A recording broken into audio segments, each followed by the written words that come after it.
이 채널에서 많은 사연을 들었는데 그중 재밌는 건 역시나 시댁 이야기 같아요. 며느리라면 다 같은 마음이어서 그런가 봅니다. 그래서 오늘 저도 시댁 사연을 몇 자 적어보려고 합니다.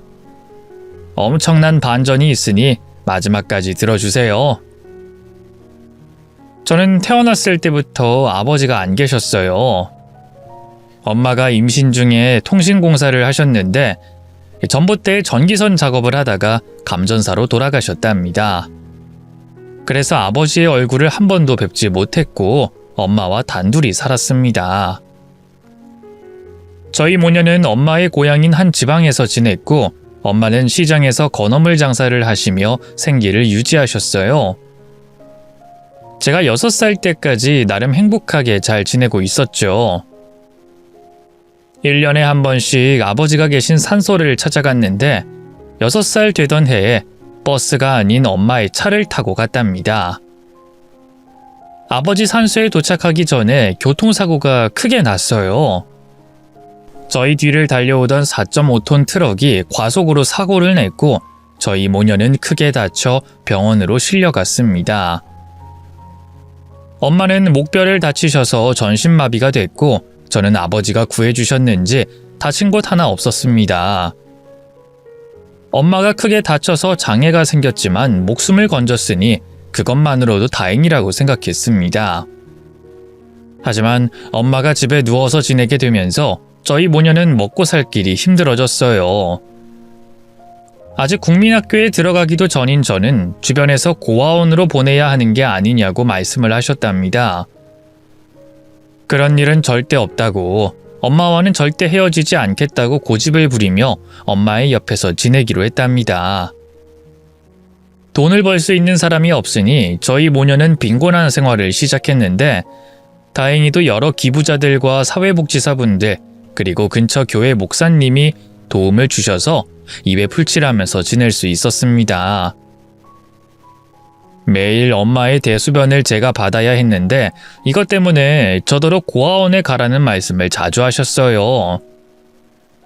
선주야, 언제까지 이렇게 엄마 똥오줌 받아주면서 살 거니? 이제 그만 엄마 요양원에 보내고 너는 고아원에 들어가서 지내라. 그게 가장 현명한 방법이야. 엄마, 나 이제 중학생이야. 이만하면 다 큰 거 아니야? 근데 무슨 고아원에 보내겠다는 소리를 해. 아마 너무 큰 애가 왔다고 받아주지도 않을걸? 그리고 엄마 대소변 받아주는 거 아무것도 아니야. 엄마도 내가 아기 때 기저귀 갈아줬을 거 아니야. 나도 똑같이 해드리는 거니까 비긴셈 치라고. 아휴, 우리 딸이 부모 잘못 만나서 고생이 심하다. 내가 네 얼굴만 보면 가슴이 너무 아프고 시리다고. 엄마, 지금은 나랑 같이 살자. 나중에, 아주 나중에 내가 힘들고 엄마 몸이 더 안 좋아지면 그때 요양원에 보내드릴게. 매일 치료가 필요한 상황이 오면 보내드리겠다고. 아셨죠? 엄마가 미안하다. 그리고 고맙다. 내 딸 선주야. 그렇게 엄마와 저는 떨어지지 않고 잘 지냈습니다. 제가 고등학교 때까지 여러 지원을 많이 받아서 학교는 무사히 다닐 수 있었어요. 게다가 주식인 쌀을 계속 지원받았습니다. 그리고 20살이 되자 모든 지원이 거짓말처럼 싹 다 끊겼어요. 제가 일을 하기 시작하자 다른 소녀 가장들에게 지원이 돌아갔는지 아무도 찾아오지 않더라고요. 식당에서 일을 시작했는데 규모도 조금 크고 월급도 제가 생각한 것보다 많이 받아서 한 곳에서 꾸준히 열심히 하기로 마음먹었죠. 엄마와 소소한 행복으로 살아갔답니다. 강사는 2번이 바뀌었고 제가 40의 나이가 됐습니다. 그때 엄마의 몸 상태는 정말 좋지 않았어요. 사설 구급차를 여러 번 불러 병원에 가 합병증 치료를 받았는데 이젠 집에서 생활하는 게 안 되겠다는 판단이 들었답니다. 엄마를 요양원에 보내야만 했죠. 약물 치료와 24시간 돌봄을 받으려면 그곳으로 가는 것이 훨씬 나은 선택이었어요. 제가 하루에 12시간을 일하니 그 시간에 외롭고 아픈 걸 견뎌야 하는 엄마를 생각해서 요양원으로 모시게 됐습니다. 그래서 혼자 살기 시작했는데 크게 달라진 건 없었어요. 집도 살던 집 그대로고 일터도 같은 식당이었습니다. 특별한 거 하나 없는 인생을 살고 있었는데 어느 날 식당에서 제 인연을 만나게 됐답니다.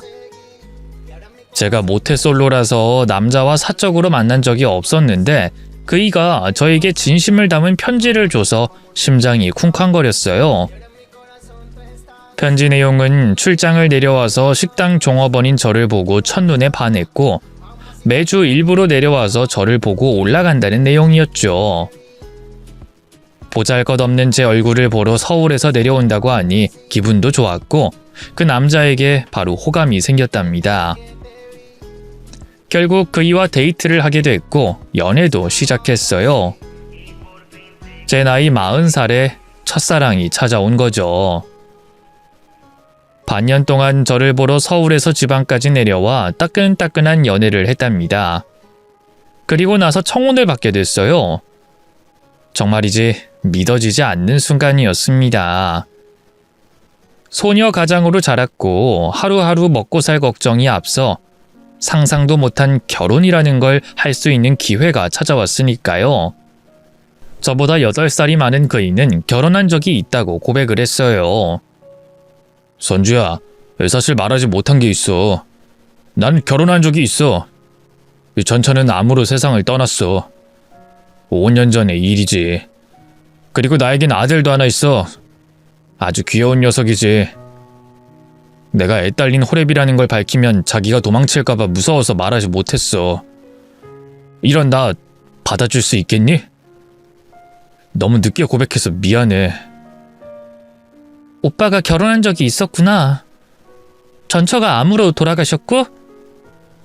많이 힘들었겠네. 혼자 아들 키우는 것도 보통 힘든 게 아닐 텐데.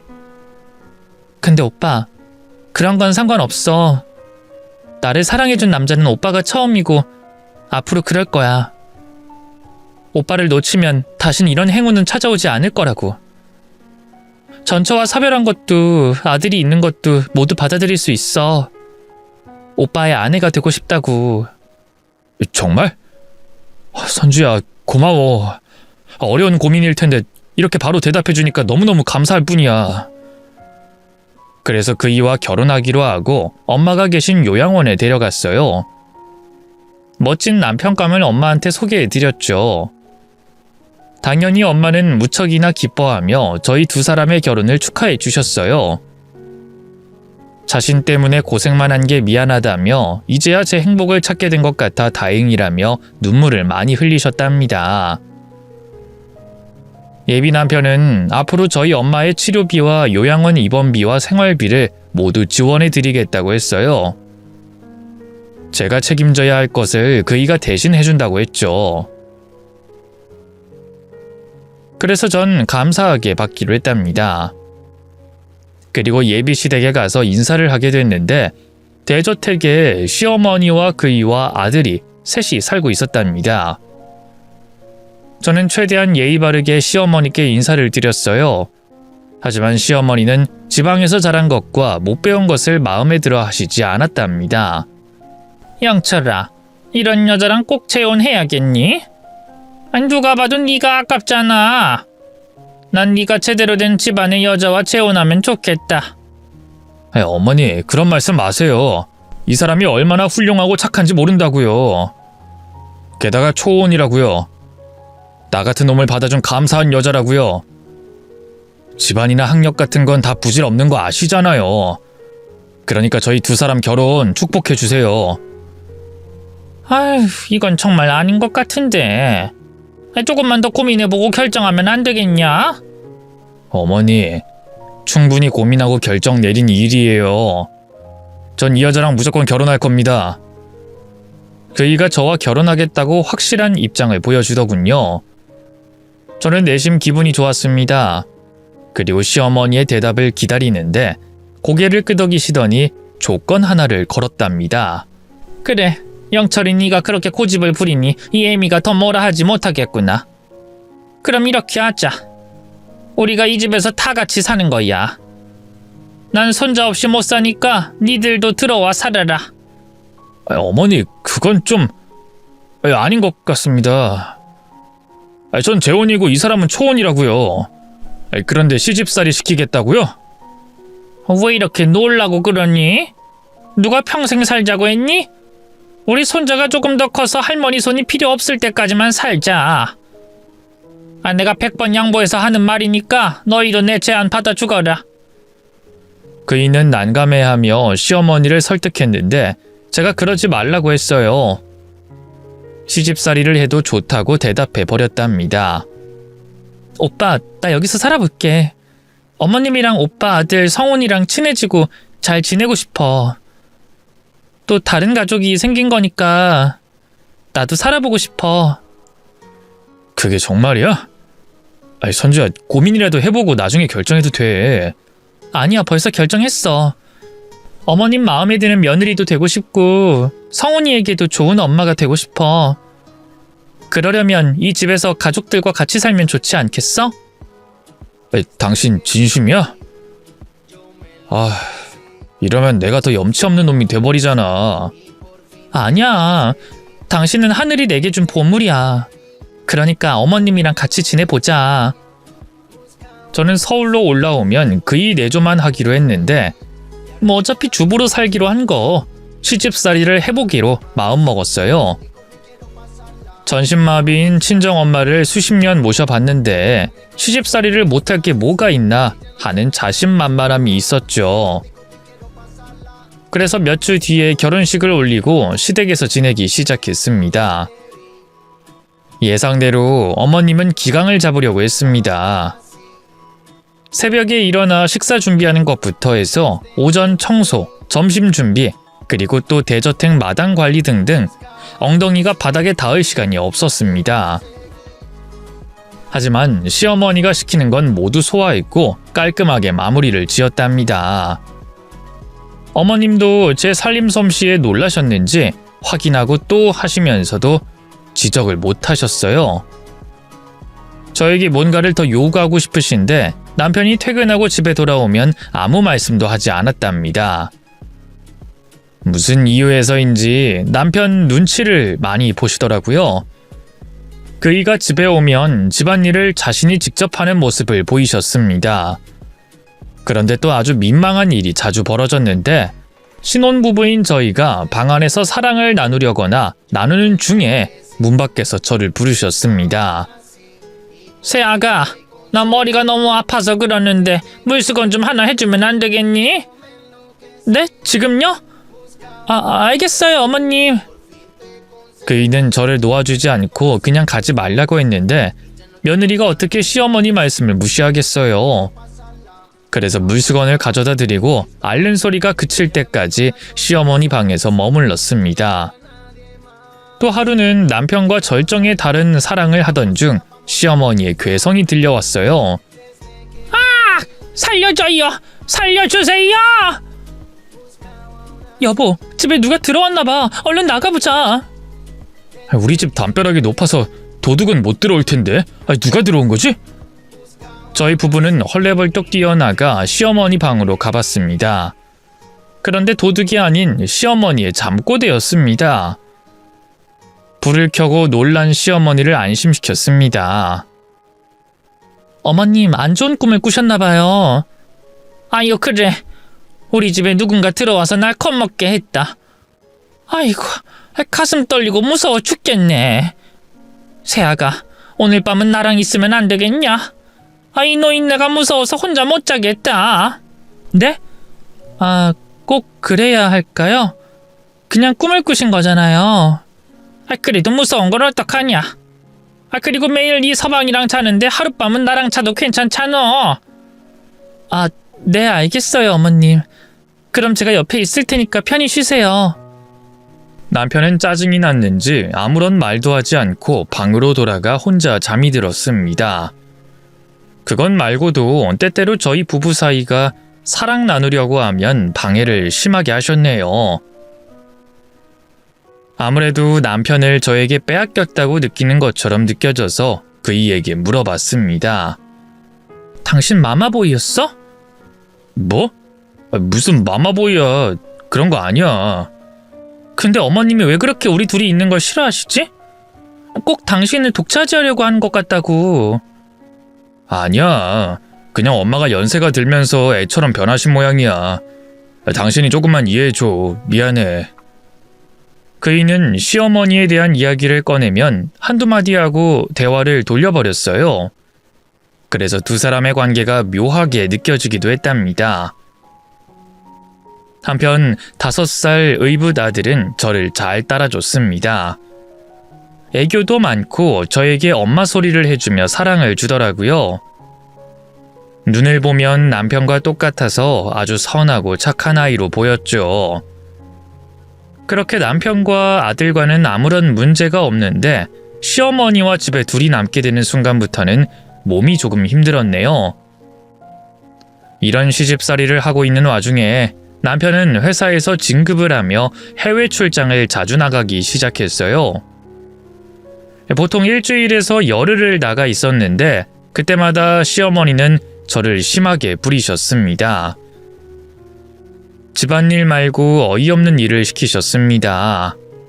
너 말이다. 오늘 할 일이 좀 많다. 내가 다니는 교회에서 점심 준비를 해야 하니까 100인분 식사량을 준비해라. 교회 점심 준비요?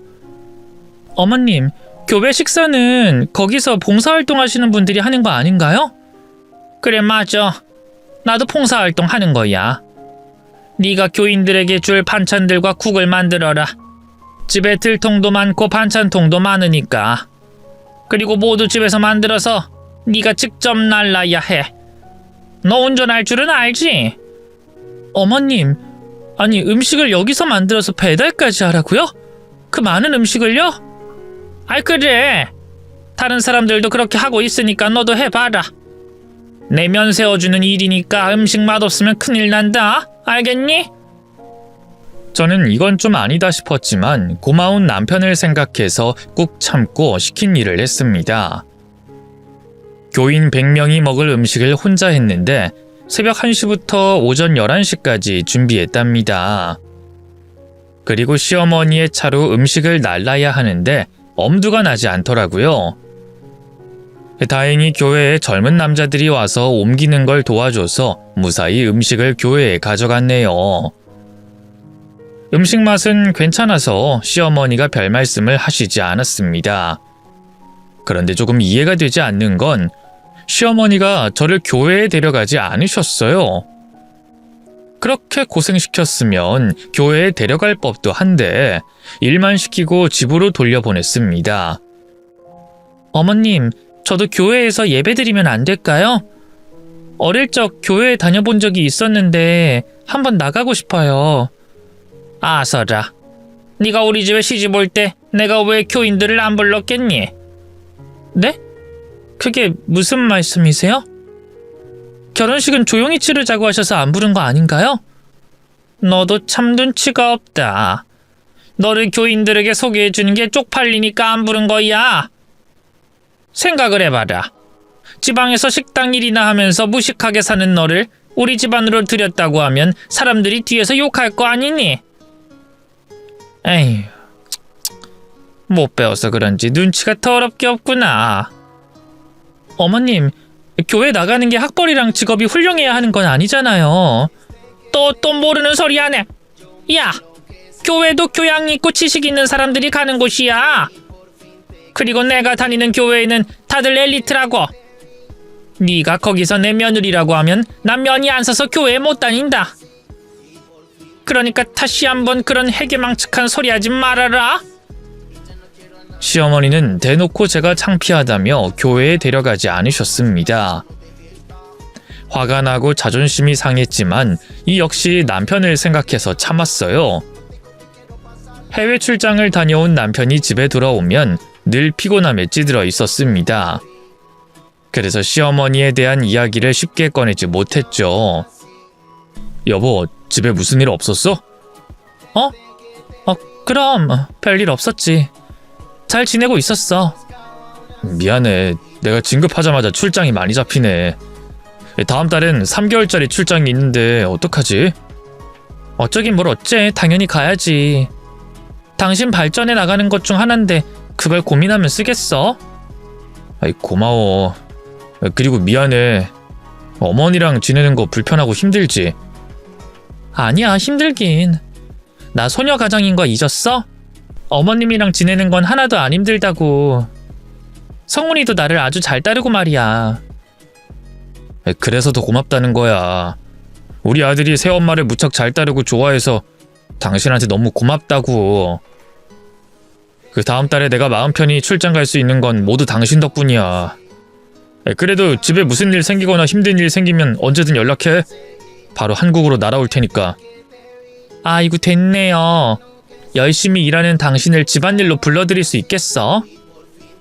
여긴 걱정하지 말고 당신 일이나 신경 쓰세요.